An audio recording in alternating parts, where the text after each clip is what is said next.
స్త్రీ శక్తి సభను నిర్వహించి అబాసు పాలైన టీడీపీ మహిళలకు ఇచ్చిన హామీలు ఏమయ్యాయన్న వైఎస్ఆర్సీపీ.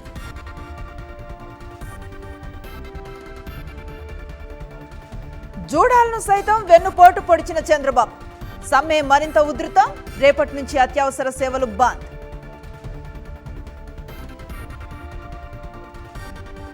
పోలీసుల కారులో గంజాయి కలకలం. బల్లికురవ, సంతమాగులూరు ఎస్ఐలను పట్టుకున్న స్థానికులు. ప్రకాశం జిల్లా అద్దంకి సమీపంలో ఘటన.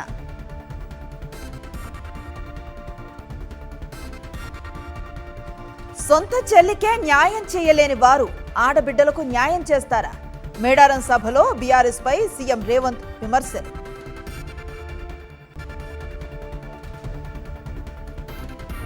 మహారాష్ట్రలో ఆహార కల్తీకి చెక్ పెడుతున్న ఐఏఎస్ తుకారాం ముండే. 2 నెలల్లో 3000కు పైగా రెస్టారెంట్స్, హోటళ్లు మూసివేత.